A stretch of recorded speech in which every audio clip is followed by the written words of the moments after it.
নমস্কার বন্ধুরা, তোমরা সবাই কেমন আছো? আশা করি তোমরা সবাই খুব ভালো আছো আর আমিও খুব ভালো আছি। দক্ষিণ দিনাজপুর জেলার একটি ছোট্ট গ্রাম থেকে আমি বেলি অনুতনু ব্লগে তোমাদের সকলকে অনেক স্বাগত, অনেক ভালোবাসা জানিয়ে আজকের ব্লগটা শুরু করলাম। সাথেই থাকো সারাদিন, দেখতে থাকো ব্লগটা, আশা করছি ভালো লাগবে।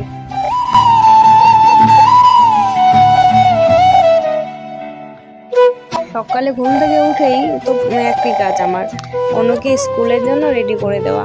অনুর যেহেতু এখন স্কুল খুলেছে তো ওকে এখন প্রত্যেকটা দিনই স্কুলের জন্য রেডি করে দিতে হচ্ছে। আর অনুকে আজকে ওর মামা নিয়ে গেল স্কুলে সাইকেলে করে। আর অনু স্কুল চলে যাওয়ার পর আমি কাজে লেগে পড়লাম। আর ফুলের গাছগুলোকে দেখলে ভিডিও না করে থাকতেই ইচ্ছা করে না, সেই জন্য আগে ফুলের গাছগুলোকেই ভিডিও করে নিলাম তোমাদেরকে দেখানোর জন্য। কত ফুল ফুটেছে গাছের মধ্যে, দেখলেই মনটা যেন জুড়িয়ে যায়। আর গন্ধরাজ ফুলগুলো তো এখন সময় শেষ হয়ে গেছে, সেই জন্য আর গন্ধরাজ ফুলগুলো ফোটে না। তারপরে আমি বাড়িঘর ঝাড় দিয়ে নিয়েছি, সেগুলো আর তোমাদের সাথে শেয়ার করিনি। তারপরে এখানে দেখো আমি বাসন ধুচ্ছি। বাসনগুলো ধোয়া হয়ে গেলেই আমার কাজ প্রায় এগিয়েই আসবে, মানে সকালের বাসি কাজ আর কি।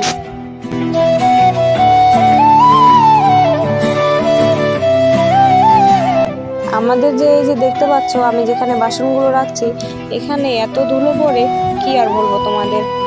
তো ওটাকে তো রান্নাঘরে নিয়ে যেয়ে রাখতে পারছি না, কারণ বাসন কোসন রাখলে আবার নিচ দিয়ে জল পড়ে, তো সেই জন্য এখানেই এভাবেই টাঙিয়ে দেওয়া আছে। আর সকালের বাসি কাজ কর্ম করে তারপরে আমি চা করে নিয়েছি সকালের খাওয়ারের জন্য। আর বিস্কুট শেষ হয়ে গেছিলো, তাই সামনের দোকান থেকেই কয়েকটা বিস্কুট নিয়ে আসলাম। আর বাড়িতে যেহেতু অনুর বাবা আর আমি আছি, আর ভাই তো অনুকে স্কুলে নিয়ে গেছে, সেই জন্য 2 কাপ চাই করেছি, অনুর বাবা আর আমি খেয়ে নেব। আর অনুর বাবা আজকে যায়নি কাজে, কারণ ওর ভাড়া ছিল, এদিকেই ভাড়া ছিল, সেই জন্য আজকে গাড়ি নিয়ে যায়নি।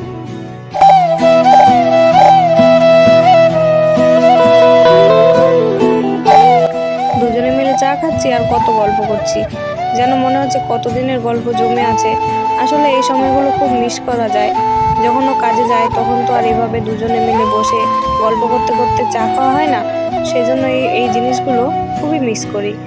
শুধু তো ভাই আমরাই শুধু চা খাই, আর ও তো খায় না, তো এইগুলোই মিস করি আর কি। পর তোমাদের সামনে আসলাম, আর আমাদের এখনই চা বিস্কুট খাওয়া হলো। আর ভাই তো গেছে অনুকে নিয়ে স্কুলে, তো ওকে নিয়েই একবারে বাড়ি আসবে। আর চলো এখন আমি বিছানা গোছাবো, আর তারপর বাড়ি ঘরগুলো একটু লেপবো, কারণ বিয়ে আছে, পাশেই বিয়ে, তো বাড়িতে তো কুটুম টুটুম আসবেই, সেই জন্য বাড়ি ঘরগুলো তো এরকম রাখলে হবে না, তাই না বলো? আর এই যে বর হচ্ছে এই টাকাটা দিল, এটা হচ্ছে ও গাড়ি চালায়, কালকে নিয়ে এসছে, ওই টাকাটাই দিল। মানে ও যেটা গাড়ি চালায় রোজগার করে প্রত্যেকটা দিন, ও কিন্তু এনে এভাবে আমার হাতেই দেয় টাকাটা। ওর কাছে কিছুই রাখে না, শুধু হাত খরচের জন্য কিছুটা টাকা রাখে, আর বাকি বাদ আমাকেই দিয়ে দেয়। তো চলো বেশি বকবক না করে কাজ শুরু করা যাক। আর এদিকে দেখো ভাইও কিন্তু অনুকে নিয়ে স্কুল থেকে চলে এসেছে, আর এখন আমি বিছানাটা গুছিয়ে নেব।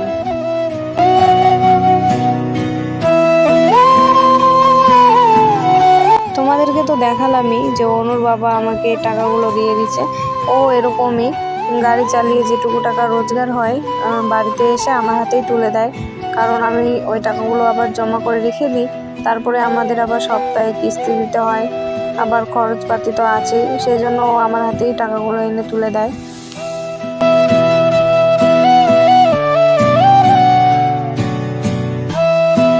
গরিব মানুষের সংসার, অত টাকা তো রোজগার হয় না, তবুও যেটুকুই টাকায় রোজগার হোক না কেন আমাকে এনে দেয়। তো আমার বিছানা গোছানো হয়ে গেছে, আর তারপরে আমি বাড়িঘরগুলো লেপার জন্য গোবর নিয়ে এসেছিলাম। গোবর আর মাটি দিয়ে ভালোভাবে আমি ঘরগুলো প্রথমে লেপে দিয়েছি, তারপর এখন বারান্দাটা লেপে নিচ্ছি। আর উঠোনটাও লেপতে চেয়েছিলাম, কিন্তু উঠোনটা আর পরে লেপিনি, কারণ তনু কান্নাকাটি করছিল। আর তনু কিন্তু ঘরে আছে ওর বাবার সাথে, ও কান্নাকাটি করছিল। তারপর দেখো এখানে দোলনায় এনে শুয়ে দিয়েছে। তো শুধু বারান্দা আর ঘর দুটো লেপে দিয়েছি। আর তারপর যে রেশনের চালগুলো দিয়েছিল কালকে, সেই রেশনের চালগুলোতে এত পোকা ছিল কি আর বলবো। তো সেই জন্য একটু রোদে দিয়ে দিচ্ছি, তাহলে সমস্ত পোকা বেরিয়ে যাবে। আর আমরা কিন্তু রেশনের চালই খাই, কি করব, কিনে খাওয়ার মতন তো ক্ষমতা নেই। তো দেখো কতগুলো হচ্ছে পোকা, তোমরা বুঝতে পারছো কিনা জানি না।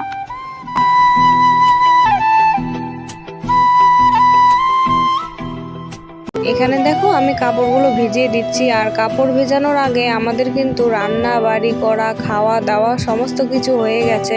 কালকের একটু মাংস তরকারি ছিল রাতের, আর আজকে সকালবেলা করেছি শুধু সেদ্ধ ভাত। তো সেটা তোমাদের সাথে আর শেয়ার করিনি, কারণ আমরা ভাত টাত সব কিছু খেয়ে নিয়েছিলাম। আর তারপরে এই কাপড়গুলো একটু ভিজিয়ে রাখবো, কারণ না ভিজিয়ে রাখলে ঠিক মতন নোংরাটা পরিষ্কার হতে চায় না।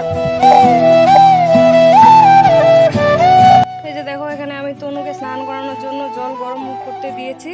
আর এখন চলো আগে গোবরগুলো দিয়ে দিই, তারপরে স্নান করতে হবে। তো চলো। কালকে যে আমি এখানে গর্ত করেছিলাম, এখানে কিন্তু আমি সমস্ত গোবর এনে জড়ো করে রেখেছিলাম। যেগুলো গোবর কুড়িয়ে কুড়িয়ে পেয়েছিলাম, সেই গোবরগুলো এখানে এনে জড়ো করে করে রেখেছিলাম। এভাবেই তাহলে মাখলে ভালো হবে মাখাটা, কারণ আমাদের গ্রামে সবাই এভাবেই মাখে। আর আমাদের যেহেতু গরু নেই, তো আমি সেই জন্য গর্ত করিনি। যখনই কুড়িয়ে নিয়ে আসতাম, শুধু এভাবেই মাটির মধ্যেই একটু মেখে নিয়ে শুকোতে দিতাম।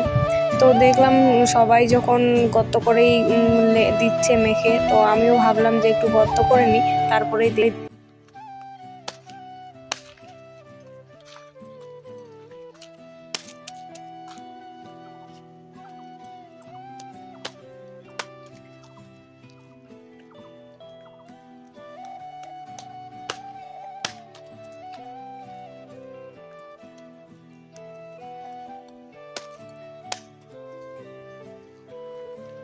আমাদের গ্রামে কিন্তু শুধু এভাবে গোবর দেয় না, শোলার মধ্যে করে তারপর লম্বা লম্বা করে দেয়।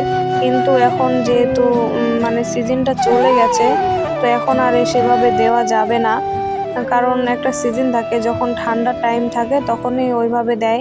আর এখন দিলে কেমন যেন ঝরে ঝরে পড়ে যায়। তো গোবর টোবর দেওয়া হয়ে গেছে আমার। আর তারপরে আমি স্নান করতে এখানে চলে এসেছি। তো স্নান করতে এসে দেখি কলপাটটা একদম পিছলা হয়ে আছে।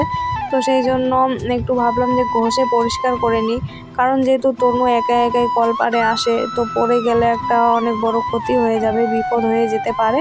তো সেই জন্য এই ব্রাশটা দিয়ে একটু কলপাটটা ঘষে পরিষ্কার করে নিচ্ছি।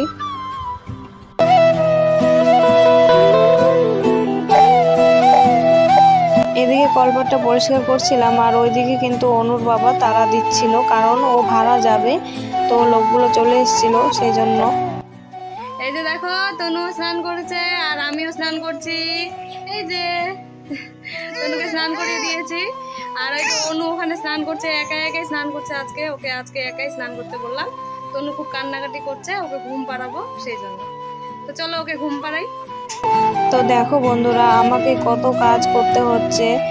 একজন সিজারের পেশেন্ট হয়েও যে আমাকে এত কাজ করতে হচ্ছে, তোমাদেরকে কি আর বলবো, তোমরা তো সবই দেখতে পাচ্ছ। সমস্ত কিছুই আমি তোমাদের সাথে শেয়ার করছি।